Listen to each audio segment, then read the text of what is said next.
Joining us now on the show is Marc Ratner. Marc, how are you, sir? Very good. Delighted to talk with you. And your scenario is completely right. We're hoping today we do get on the assembly floor.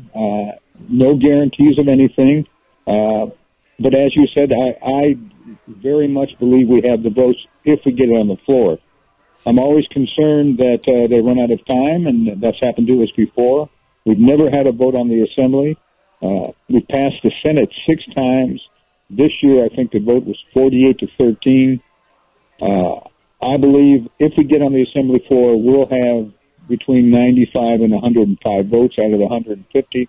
So we just got to get it on the floor, and I certainly believe the governor will sign it if it comes to his desk.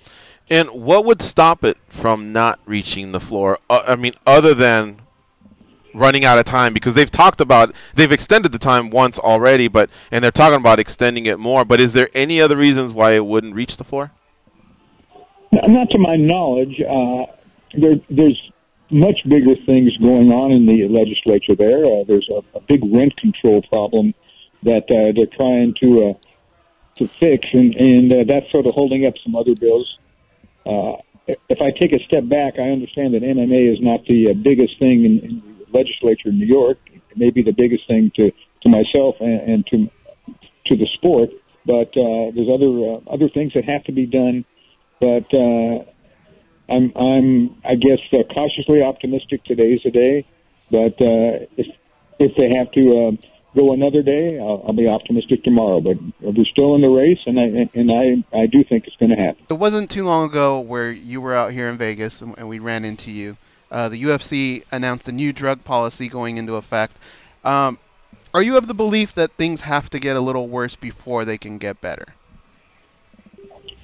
Well, I think that the fighters will certainly get plenty of education and plenty. They know it's coming, and now it's up to them.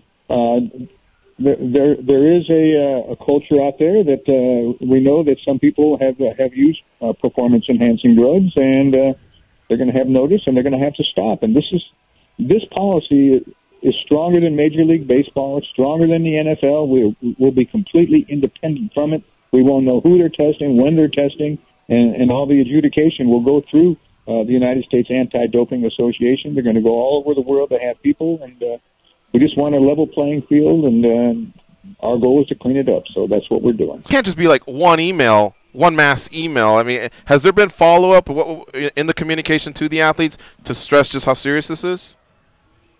Well, it's on our website, and I believe they all know it. We brought some of our first and second year guys into the Red Rock a couple of weeks ago and went over it. And this week you saw it as going around to different fight camps, educating. They'll be in Florida for our fights in Hollywood, talking there.